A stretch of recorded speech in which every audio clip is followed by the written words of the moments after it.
Good afternoon, folks. Thanks for attending the November meeting of the Bay Area chapter of Cyversity. We're going to give this about another 30 seconds before we get started, but we appreciate, as always, folks taking time to join in on these meetings and sessions. So about 30 more seconds.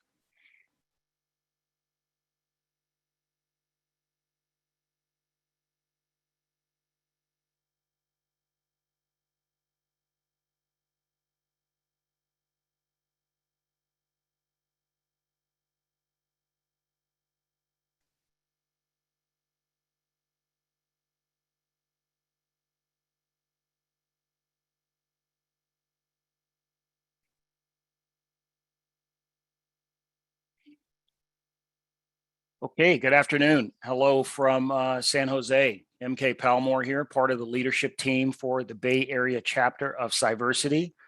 Thank you for joining us for our November meeting. We've got, I think, some great guests lined up. Should be an engaging conversation as always, and we appreciate you guys taking time to join our monthly sessions. We are part of Cyversity, the Bay Area chapter. As we indicate, the mission of Cyversity is to improve the presence and consistent presence of women and underrepresented minorities in the cybersecurity space. Organization has been around now for several years, continuing to evolve, but I think that has most recently in the past 12 months, I would say, hit a particular stride. We tend to get very good representation at the monthly meetings that we are having, and we would like for you as the monthly attendees to continue to proliferate the message around what Cyversity is doing and how we are hoping to change the narrative around bringing in diverse talent into the cybersecurity field. Again, my name is MK Palmore, part of a very talented leadership team that continues to keep this train moving. As always, we like to make sure that folks know who to reach out to, who are running the particular programs that our chapter has been responsible for. And you see here the leadership team, Ms. Rolanda Small, Mr. Hakeem Oseni, Ms. Olivia Hereford, and Ms. Monique Head, everybody carrying more than their weight in this endeavor. And as always, I'm thankful to be part of this team and being put in a position to bring you guys content and to really continue to push the narrative and change the narrative around increasing our presence in the cybersecurity space.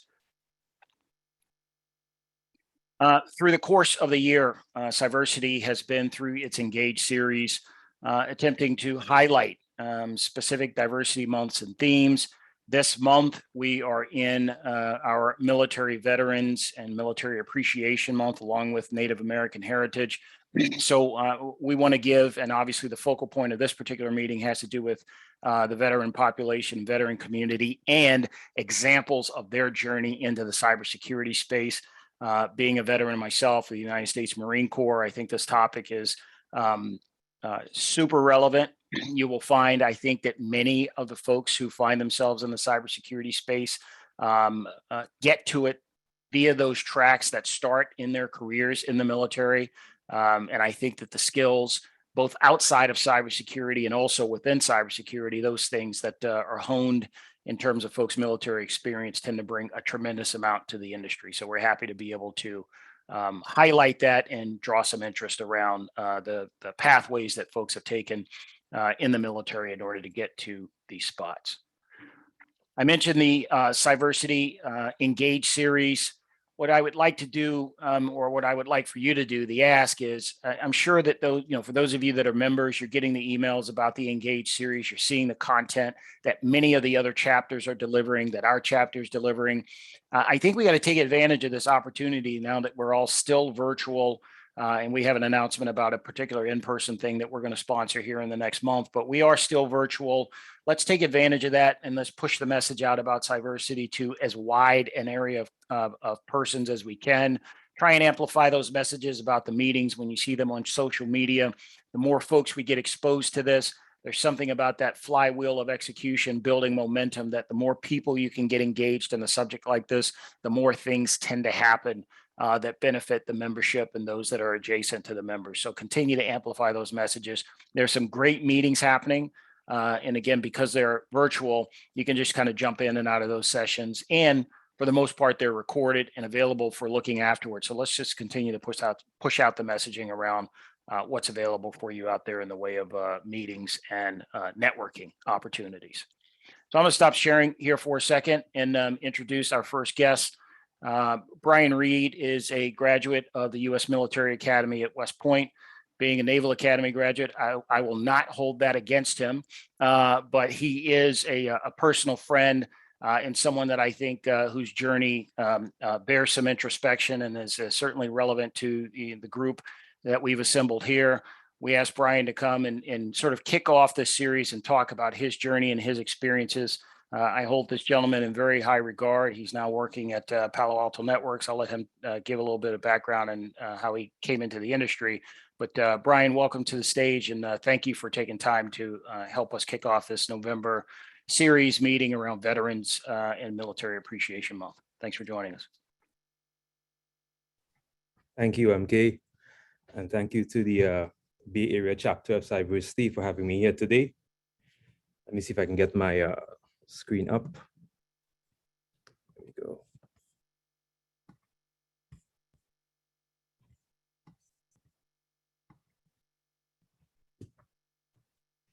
So, and thank you also to my fellow distinguished speakers for taking time out of their busy schedules to share thoughts with you as well. And of course, to all of you who have joined the session today, may you find it enriching. So we do just have 1 hour for this meeting, so I want to jump right into it. My discourse with you today will take the form of 6 lessons I learned from West Point. And I'll try to tie that into a bit of military doctrine along the way, but also a bit of context from my own personal journey. By way of introduction, as MK said, I am the director of the Global Security Operations Center here at Palo Alto Networks. That's the nerve center of the organization. And I might add, of course, I must say that all thoughts and opinions expressed here are those of myself and does not necessarily represent the organization's position. I titled this talk today, My Odyssey, because much like the protagonist in Homer's poem, who began his journey of success, failure, and trials after the Trojan War, I too began mine after graduation at West Point. He encountered many threats, Polyphemus the Cyclops, passing through Scylla and Charybdis, the Sirens, etc. I too had to encounter and engage monsters out there on my road to where I am today. Brief introduction of myself. As MK mentioned, I'm a graduate of West Point. I have an engineering management degree from West Point, U.S. Military Academy, Master of Science in Information Assurance from Norwich University, cyber focused. Norwich University is also the home of the ROTC and the birthplace. A Master of Arts in Business and Organizational Security Management from Webster University, and an MBA in General Management from the triple accredited Henley Business School in the United Kingdom. I'm also board certified in security management and one of 100 people globally to hold a fellowship designation with the Business Continuity Institute. And I'm also a certified fraud examiner. I happen to also have graduate certificates in information security and project management. Before I came to the Bay Area, I lived and worked in Virginia and ran a boutique risk management consultancy. I was fortunate to have worked with some leading institutions. For example, I conducted an enterprise business impact assessment for the private sector arm of the World Bank Group.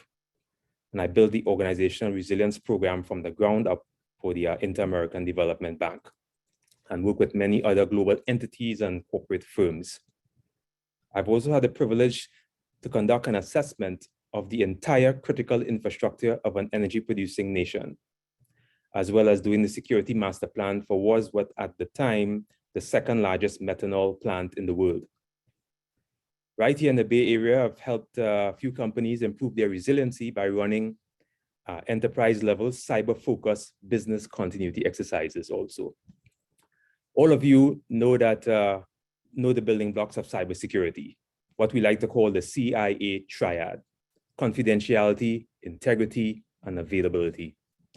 When disaster strikes, could companies continue to function? Do they have a plan that incorporates their people, process, and technology to continue their operation and therefore organizational existence. This is where I focus at the A aspect or availability component of the CIA triad. So most of my work focused on keeping companies up and running so that disaster would not put them out of business. So how did I get here from growing up in the rural parts of Trinidad and Tobago in the Caribbean? Without, I would say that it's extremely important to have a vision and to stick with it. You cannot simply be your best without setting a personal vision or one in a personal setting, a personal vision or one in a professional setting as well. I simply wanted to own my professional space and to be recognized globally in my field. That was my vision. I recognized there was a nexus between physical security and cybersecurity early on. And I decided to straddle both from a career perspective. So it's really important, again, to establish your vision. Not that guy in the picture, but your own personal vision. So this also ties into one of the important lessons I learned while studying military doctrine at the academy. And that's also taught at the Command and Staff College, in Army Command and Staff College, called the Principles of War. And the first principle of war is known as the objective. So this, again, establishing your vision really ties into that. So next, I want to really put in a pin for education, as you've seen in the last slide. And in our field, there can be many routes towards achieving what you want to achieve, but I chose attaining relevant degrees and certifications. I wanted to make sure that any company or client out there couldn't say that I wasn't appropriately qualified. So I decided to get an MBA because I wanted to have that business perspective. And I also got two technical master's degrees in complementary fields to solidify my position in the field itself. I also pursued the top certifications in the area. I became board certified in security management, and I also hold the top business continuity certification in the world. It's interesting though that only 3 people in the entire world have that combination of business board certification in security management and also the business continuity certification. So, and trust me, even with all of that, I have received responses when applying for jobs. So I can empathize with lots of people where they've told me, thank you for your time, but we decided to pursue more qualified candidates. I would always challenge them though, especially when I did the research that showed otherwise. So again, I would say, make sure, invest in yourself. It will pay great dividends, especially in your education. So Les Brown, a world-renowned speaker that most people have heard of, would say, you have to be hungry, having an insatiable passion to succeed. Sometimes early on in one's career, not too many opportunities to shine will present themselves. But you have to find them because trust me, they are out there. For me, I found a passion for volunteering. And volunteering in a professional capacity, volunteering also for my community. And in volunteering, I was actually able to complete some very interesting projects and also stay top of mind for some of the folks who actually make decisions at a senior level. Always show up, and when preparation meets opportunity, that's where success is born. So be hungry for those opportunities. Now, as I said before, I grew up in the Caribbean, and in that region is actually immersed in risk, seismic risk, weather-related risk, geopolitical risk, currency risk. But ultimately, risk is actually married to opportunity. I took a huge risk to come out of my comfort zone and take it into the vast unknown. I continue to do that in my own career, as evidenced by the fact that I moved over here to the Bay Area from Virginia in a relatively short time to capitalize on the opportunities that are present here. You can't simply create great opportunities for yourself without taking big risks. I encourage you to embrace and not run from risk. Be willing to take those risks. One thing I learned about grit and success at West Point, and I believe Angela Duckworth also observed in her book on grit as well, is that many successful people have a network. They are able to thrive in a community of like-minded individuals, much like Cyversity provides here. In the military, it was the same. The unit is much stronger than the sum of the individual components or parts or people. By finding your tribe, you can accomplish even greater things than you can ever do alone. And you can start with that initial but critical step. Find a colleague or find a partner that really helps you be your best. There's an old African proverb that says, if you want to go fast, go alone. But if you want to go far, go together. I was able to find such a person in my own life, and she helps me to be my best. She's also a cyber governance, risk, and compliance director at a major energy firm, and we met at West Point. Find your tribe. Now, I know I don't have much time because I want the other speakers as well to have be introduced also. And I wanted to introduce just one more point, and I find it so very important. On the airplane, they brief you in the safety briefing that you need to put your own mask on first before helping others. That has nothing to do, obviously, with our pandemic here, but the mask on the plane. Here's the cabin pressure drops. This concept is so very important. The concept of self-care. It is vital, especially during these trying and challenging times.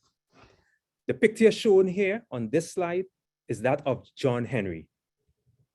John Henry, and legend has it that he wanted to prove how good he was by beating a machine, right? But eventually he succumbed to overloading his own body and essentially overworking himself, leading to his own demise. Too many times, we want to be seen as 3 times as good, working twice as hard.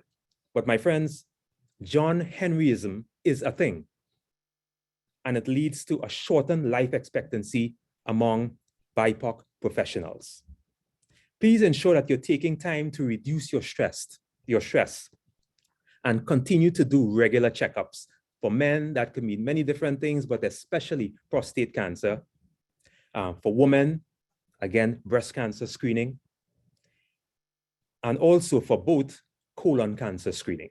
As we saw, Chadwick Boseman, very young guy, died from that as well. I'll also be taking my own advice here, so I'm speaking to myself also. Just to share with you, my own father is battling prostate cancer. He basically ignored it early on, and now he has no options and limited time remaining. Please take care of your body and also your mind.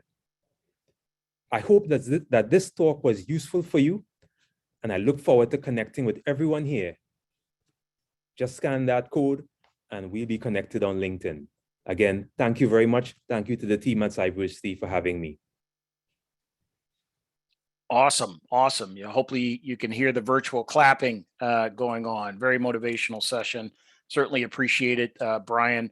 We're going to tease out some of those elements that you dropped, some of those gems that you dropped in that conversation. But I want to take the opportunity to bring 2 additional folks to the stage, also from the veterans community, Ardelia Killings and Rodney Flores. Welcome to you both to this November meeting for the Bay Area chapter of Cyversity. Thank you for taking time to join us, and thank you for being willing to share some aspects of your journey. So Ardelia, why don't we start with you? I want to give you the opportunity to enter the stage and introduce yourself. Welcome. Well, first, I want to say thank you for having me today. My name is Ardelia Killings. I am currently a technical program manager at Salesforce. My journey as a veteran started in the U.S. Navy, and I was a hospital corpsman in the Navy for 8 years. Since that time, or upon leaving the military, I worked in the federal government for a while, still in healthcare, administration, healthcare policy. And then I transitioned into the FAA and worked specifically with SharePoint and IT projects and IT programs.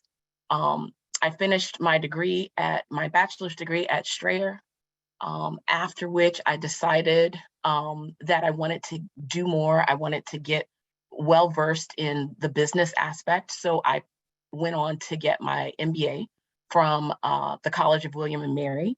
And upon completing that, I wanted to solidify my desire and my experience in IT and specifically focus in on cybersecurity.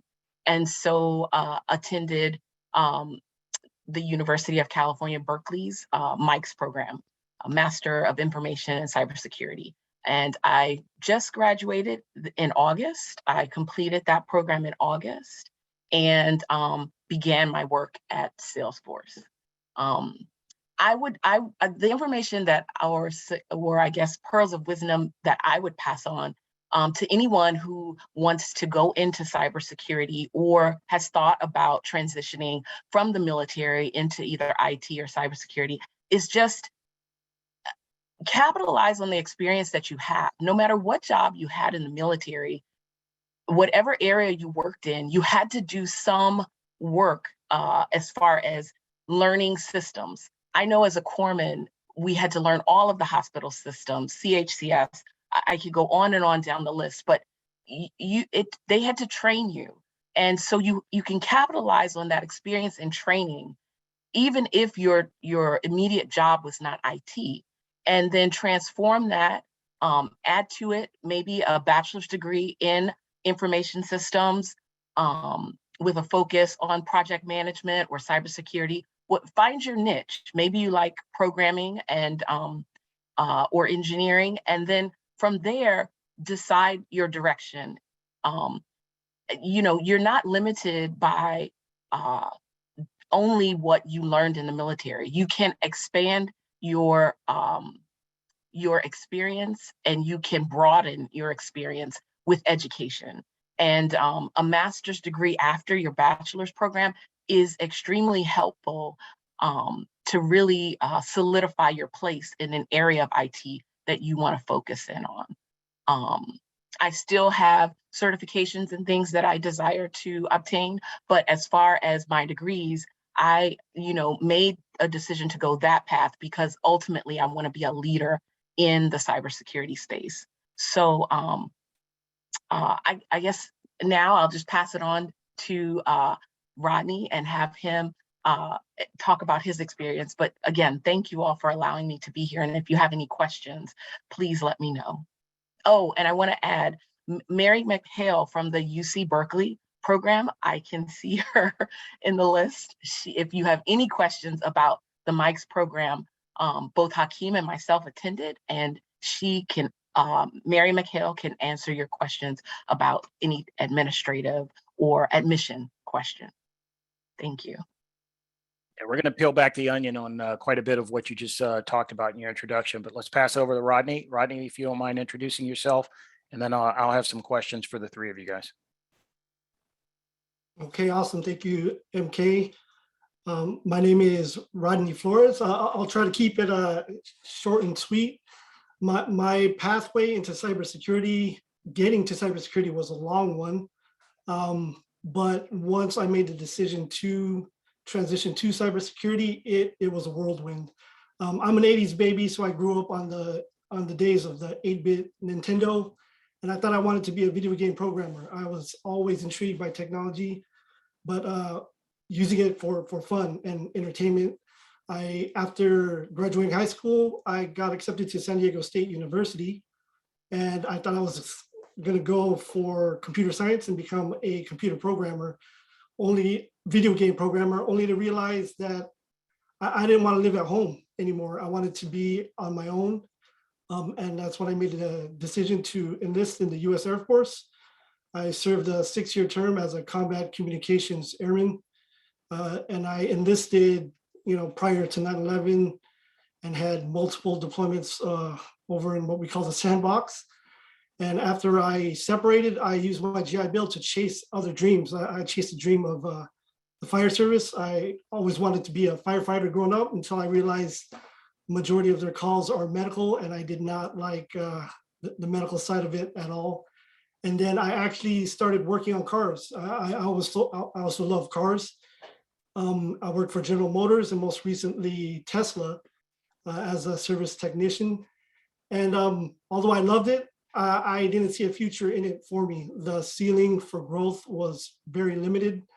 And I finally, after many years, decided to circle back to technology again.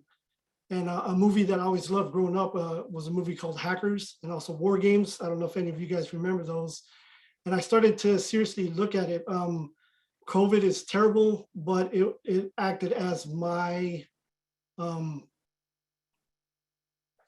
point to make a change. And that's when August of last year, I resigned from my job at Tesla. I went full force into making my transition full-time into cybersecurity, and through organizations like Cyversity, ICMCP at the time, I found out about the SANS ICMCP Diversity Cyber Workforce Academy, and I'm proof in the pudding that that program works. 9 months. I started my journey August of last year. June of this year, I made it as a cybersecurity analyst for a San Diego-based managed security services provider, where we defend networks for companies all across North America. And it's been a whirlwind. I strongly believe I couldn't have done it without organizations like Cyversity. My background in the military that taught me hard work, work ethic, and just like my little tidbit of advice is I feel like attitude and aptitude can take you a long way. Show to work every day, wanting to hit the ground running, wanting to make a difference, and also aptitude, just knowing. I had no experience in technology prior to my academy, and here I am actually working the job now, and just showing that you can do the job and proving it any way you can. I feel like will take you far. Awesome. So each of you, all three of you, I think touched on a theme that's super relevant for this audience, and one certainly I know as a veteran myself that is part of my characteristic that you all three touched on that I think is the thing that is a big differentiator for veterans. And it has to do with this idea that, if you map out a course, if you lay down a course in front of me and tell me that there's a way to get from A to Z, I'll put my head down and do it. Sort of these laid out paths. We all took, I think, different paths to get to where we are in security. And Rodney, your story is like the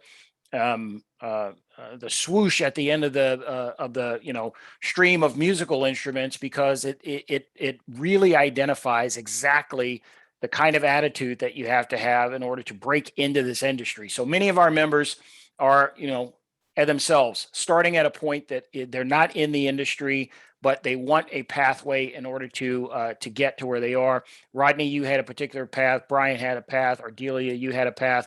What is it from your military backgrounds, if you could sort of summarize, that I think gave you the courage and confidence that you could break into a field for which you did not previously have training? Ardelia, you want to elaborate on that, because you really, I think, touched on that that mojo, I think, in your opening. So, I think the thing that motivated me and put me on the right course is finding out or establishing your why. Why are you doing anything you do? Why are you wanting to be successful? Why do you want, maybe not necessarily to go into cybersecurity specifically, but what is it about IT that you particularly like or enjoy? And then how do you want to use that to progress and go far and do? Maybe you want to do things for your family. I know for me, what's important to me now, I'm not married, I don't have children, but my mom is getting up in age. My father has passed on, and I want to be able to do things for her now that she's older, and that's my priority. It has to be bigger than just you, though, and because what I tell people often is that when things are hard, when you have to stay up late and work with your teams at night, as Hakeem can attest to.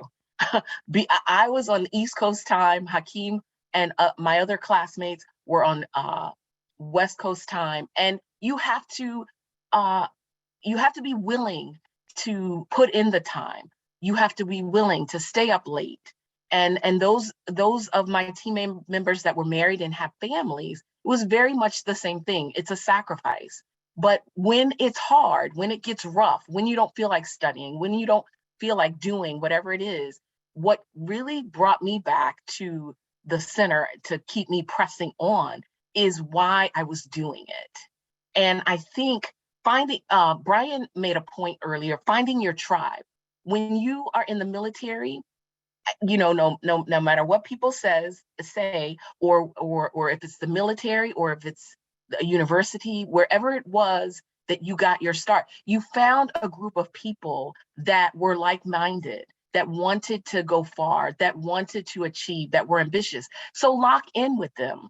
I have friends from my military days. I have friends from before the military. And so my tribe isn't big, but I have people from different parts of my life that really helped me during a particular time in my life, or we established rapport and stayed friends because of the investment that we put in together to work with a team to become successful and to move throughout life. And you hold on to that.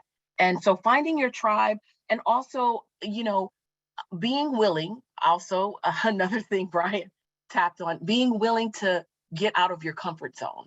A lot of times we are kind of limited by our family and maybe constraints that we've put on ourselves to want to stay in our comfort zone. But sometimes success and getting to where you want to be means you have to get out of that. You have to let go of your fears or face your fears and to move ahead and to become successful. So that's what I would add. Find your why, and that will help you when things get rough. Love it. Brian, can you pick it up? Yeah, sure, MK. I mean, Ardelia, you hit the nail on the head so many times. So many of those points are so key and important to really being able to get into that field. For me, it was the fact that the military helped me confront my own fears. So I think that's something that they do very, very well. Just being a young person growing up, simple thing like a fear of heights. We had requirements for graduation that we had to do these things and challenge those fears in order to graduate. Otherwise, you can have a 4.0 GPA and not graduate if you couldn't do something called a slide for life or cross the balance beam, simple things like that. But it's confronting your fear. And that really meant a lot to me and sort of reprogrammed my mind to take on the world. So now as we have this, a new world with so many threats, I am like head first, really, ready to take on all those threats as they come. I'm in the nerve center of the company. Every day, all the information comes to me at light speed. The military also makes you, the concept, I like analogies. So the concept of the laser. A laser is a light by itself. When we look at it, it's incoherent, just incoherent wavelengths all over. A laser makes that lined up and very coherent. And with a laser, you can cut through anything. So again, as I mentioned before, and as Ardelia touched on, when you find a group of like-minded people, that's an analogy to a laser than just a bunch of people with so many different things going on. If you are like-minded, you could have different skills, but you're like-minded and similarly focused, anything can be done. It's a force multiplier, as we say. You use another military term, having like-minded people. So to me, the military did provide so many opportunities to challenge myself. And cyber, I saw cyber as the new theater for warfare, where it's not just physical, a person against person, but now you have critical infrastructure risk where someone could actually, from another place or can actually attack critical infrastructure and cause tremendous damage to our water systems, our grid, our health systems here. We can erase records. I mean, I could go on and on, but the point is that I saw like, how can I step up to the plate? How can I now get into a field that really is the field of the future? This is the field of the future. And that's why I got into cyber, and that's how the military kind of helped me to get into it. Excellent. Rodney, your journey is particularly interesting because you're relatively new into it, but you have gone from the concept to execution to success, and you're in the room now. Talk a little bit about the confidence you had to tap into just to make that shift.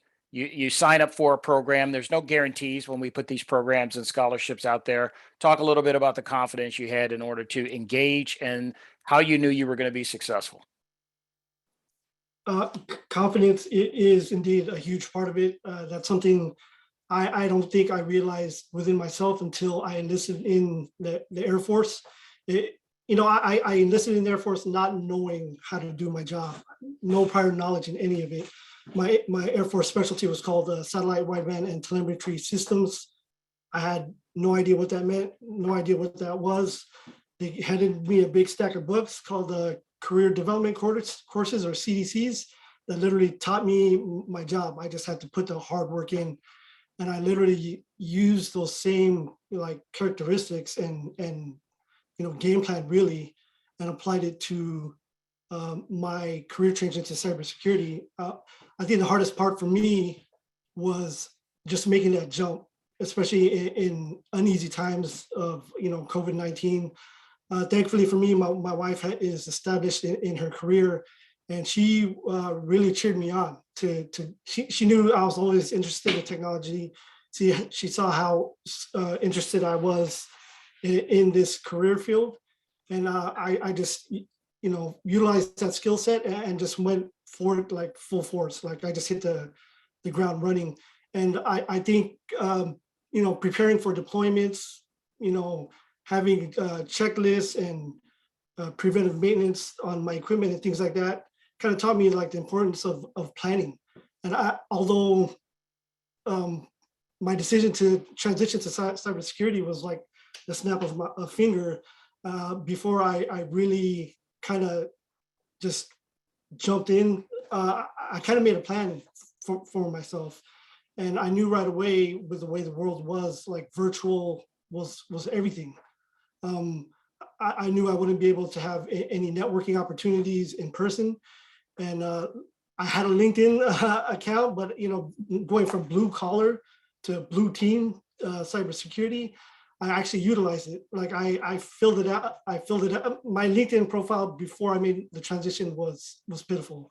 There's nothing on there, but I understood the importance of making sure I utilize that as one of my greatest tools. And I tried to be my biggest advocate. All my accomplishments, all my failures, and just my pathway towards it. I made sure to share it on there, share my story. And I did two things on LinkedIn. Is I connected with people in positions that I wanted to be in, so I could learn from them, kind of see what their pathway was, what education and certifications they got. And then I also made a point to connect with other individuals who are also making a career change like me. People who had technology experience, maybe prior IT, people who had no technology experience at all, people who thought they were too old. I mean, I'm no spring chicken myself. I'm 41, and when I decided to make this career change, and I saw right away like SANS certifications, were considered top notch with all the research I was doing, and I was like, oh man, maybe that's my way in. Until I saw how much they cost, and I was like, there's no way I'd be able to do that. And so I created my own website, and I just whatever free or close to free resources that I was able to use to try and prove that I had the aptitude to do this job. I did it, and then I just posted my work for everyone to see. either on LinkedIn or on my own personal website. And, thankfully, the academy that Cyversity had alongside SANS, it was just like it was a dream come true for me, really. And like my growth from the point I got accepted into the academy, I want to say in March of this year up until now has been like the most growth and knowledge that I've had since I made my career change back in August of last year. Awesome. Let me tease out two things very quickly. One, I think you've got the name of your memoir, Blue Collar to Blue Team. Hakeem noted it in the comments. You're halfway there, brother. You just got to write the chapters. But seriously, what you just described is like a playbook for folks who want to enter this industry.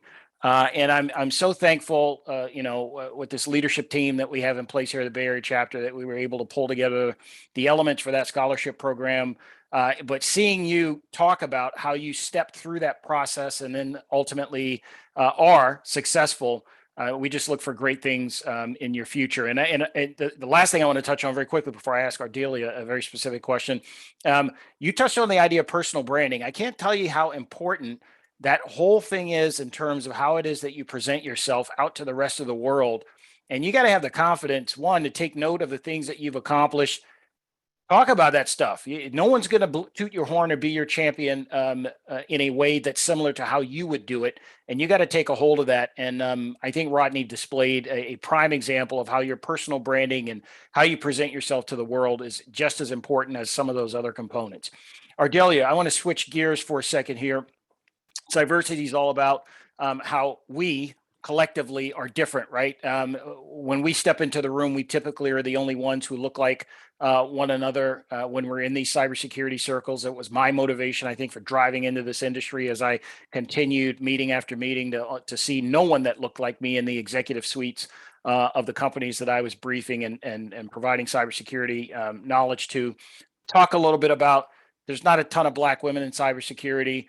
What's that journey been like for you? Do you find yourself, taking note of the fact that you're the only one that looks like yourself in the room? Have there been obstacles or barriers, or how do you view that in the context of your current accomplishments? So I would harken back to just how I was raised. And as a young person growing up in the Washington, D.C. area, my family, we grew up in Montgomery County. So I grew up in a neighborhood that was primarily white, and I was one of maybe 3 Black families.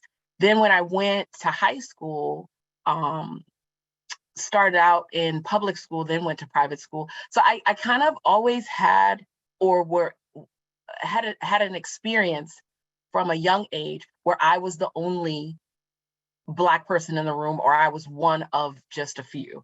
So as I got into moved through life, there were opportunities to. I used it as an opportunity to make a difference. I would always make sure I knew what I said and prepared what I said before I made a statement about whatever the conversation was. And so as I moved into my career, and again, it found myself either one of a few in the room or the only. When I was called upon, I just always made sure I was ready. So it never felt threatening to me. Whereas maybe for some people, they are not as comfortable in the room being the only minority, or being the only Black person, or for me being the only Black woman. But I always saw it as a positive and as an opportunity to show up and represent. And everything is time or place. I learned that from a young age as well. So I knew that when I spoke, or how I presented myself, was going to be observed maybe more than the person sitting next to me. So I always watched what I said, watched how I behaved, but also took time to always know what was going on in the seminar or in the meeting, but ahead of time, so that I could, when it was my time to speak, I knew what I was saying, and I was prepared. So I would just suggest for people who are uncomfortable by that, maybe surround yourself with people from other cultures, or try to get into circles where with people who don't look like you, and just understand that, especially when you're in a work environment, everybody's here for a common goal and we're working together. And if you don't make a big deal out of being the only one, nobody else will. Or even if you think that other people are making a big deal, just do this like mind meld thing. Things aren't what I see, things are what I say. That's kind of sometimes what I have to do for myself, so that it doesn't affect you in a way that makes you feel a certain way, because it's all about how you feel and the way you think. And that is what comes out of your behavior. That's what comes out when you speak. So you have to really find a way to mentally adapt.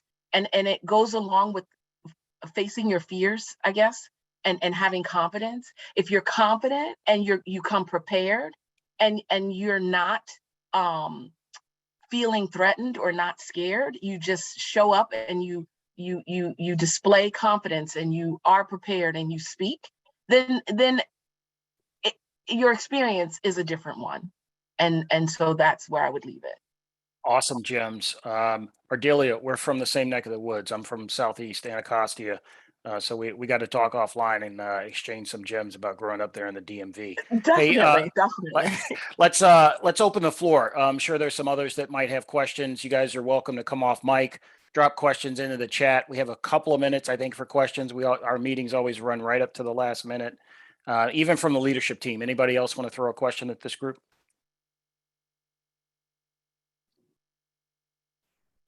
I'll jump on in. I think you asked Ardelia about being, the only Black woman. I think there's also a different experience that probably Rodney is coming from in terms of being a man of color as well, and yourself, Brian. And what are some of the things, especially as men, that you can do or have done to help be allies to some of the women who may not get some of those same opportunities? So thanks for the question, Rolanda. I think it's important as men to being a good ally and what that means, understanding what that means. And it's being able to speak up if you see situations where someone is treated differently, to be an advocate for those who may not want to say anything. I think you have the opportunity to speak up, make a change. You see someone going down an incorrect path, help put them on that path. It takes courage. It takes courage as well, because it's easy for everyone to, as a man, to say, you know what, I won't say anything because I don't want to. That's not acceptable. I think as a man, we must stand up. I'm actually, as I mentioned this in my initial profile, but I'm a member of Global Board of Directors of ASIS International, it's the largest security management organization. And we have a Women in Security Forum, and I've been a member since they started. Not just a member, but an active member, someone who is actually speaking at, I go to women's conferences because I have to understand first, seek first to understand than to be understood.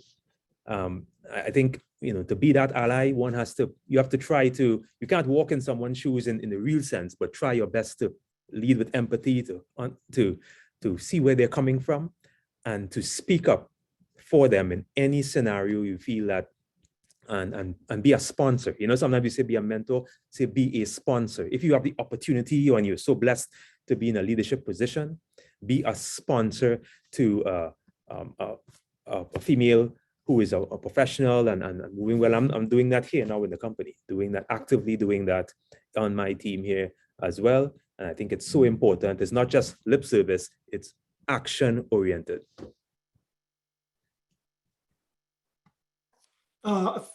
For me, I am the only male in my household. I'm married and I'm a father of 3 young girls. So, hashtag girl dad, I'd like to believe that, I also am an advocate, for women, just because of the nature of, how my daily life is. and I champion them in whatever they want to do. I mean, I'm a big hockey fan. Hockey is not a sport known for like women, and my daughter is a hockey player.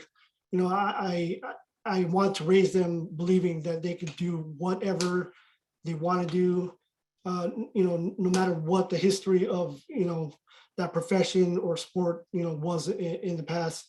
As far as professionally here in cybersecurity, I am lucky to say that in my organization, the company I work for, women are in the senior roles where I'm at. Our senior cybersecurity analyst is a woman. Our senior cybersecurity engineer is a woman. And so for my first foray into this industry, to come into that, and also to have other people of color on my team, I was actually referred to a job by a person of color. I never even applied to it. I was referred to it. And so like networking is everything. Just another little nugget there.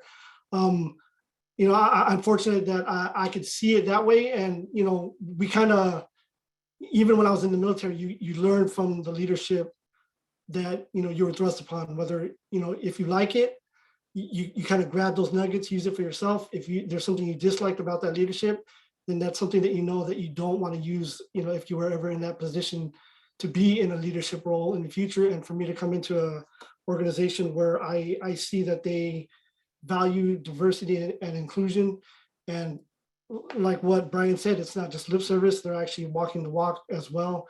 I think it can only help me be an advocate to women and other people of color in the future, as I hopefully continue to grow in this industry of cybersecurity. I want to keep folks on the time. Great response, Rodney and Brian and Ardelia. I want to keep folks on the timeline. Most of us have meetings at the top of the hour. If you're like me, working from home, 30 seconds from each of the panelists. Final thoughts you want to leave folks with, and then we'll close out with some comments. I guess my final thought would be, as you are considering your career transition or into cybersecurity, or if you're in another field or still in the military and you're considering it, find your tribe or find a group that is doing what you want to do, very similar to what the three of us have said. Start with LinkedIn. If you're not on LinkedIn, make sure you create a profile and you get there, because networking is everything. And find out, this is my ad, find out what educational programs are out there. You can start with Cyversity. You can look online for other programs, but then also, like I started at Strayer. I went on to William and Mary and then to UC Berkeley, but I started at Strayer. So if you have any questions, I'm going to put my information for LinkedIn on here and I'll pass it to the next person.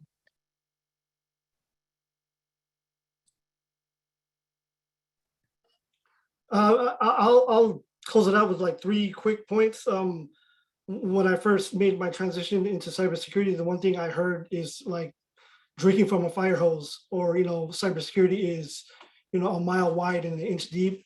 And so my thing would be to like just go out there, get your hands dirty, figure out what in cybersecurity you want to do, and then, you know, concentrate your time and efforts in that specific niche of cybersecurity. Like what Ardelia said, networking is everything.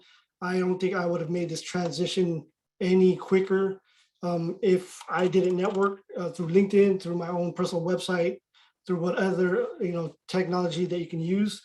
And finally, MK touched on this, is be your biggest advocate. No one's gonna do it for you. You know, champion yourself, you know, no matter how big or small you think it is. You know, if it can benefit somebody else trying to, you know, do what you've done. Representation matters. And if you see somebody that looks like you, from similar background as you, and they're out there doing it, you know, that's just uplifting for your own endeavors. And for me, just to close it off really quickly, I want to touch on what the other 2 speakers said. I think networking is so important. Sometimes it's not what you know, but who you know. So find time to network. Just to touch a military piece of doctrine here on it, the principles of marksmanship. It's aiming, breath control, movement control, trigger control, but follow through. So you aim, you find who you want to network with, find that control, composure, and all of that. Trigger control, execute, and then follow through. It's one of the most important parts of it. If you don't follow through, you'll never hit the target. So follow through in life as well. You know, someone you connect with someone, don't just connect with them and add them as a number. Follow through to those conversations, follow through and build a relationship. That's it for me. Thank you. Ardelia Killings, Rodney Flores, Brian Reid, thank you profusely. Thank the veterans community for your contributions, and thank you all for joining in on this meeting. A couple of final comments. This is what we do at Cyversity. We're bringing folks together for these networking opportunities, hopefully exposing you guys to some knowledge that might help you in your transitions and in your career in cybersecurity. And we meet on a monthly basis. Some great news for December. We've decided to go in person. We're going to have an in-person social and networking event in the month of December. It's going to be at the Silicon Valley Capital Club.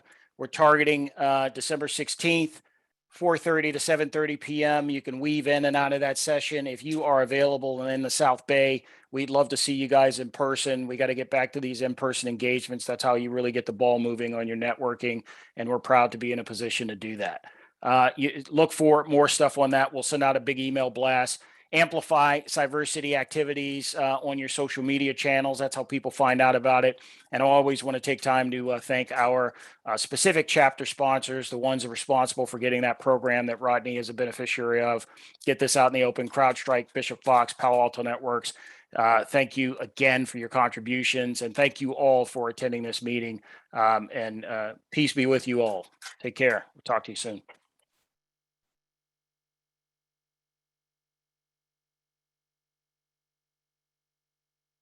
Hey, leadership team, I got to run to a meeting. Thank you all again. All right. Thank you. Take care.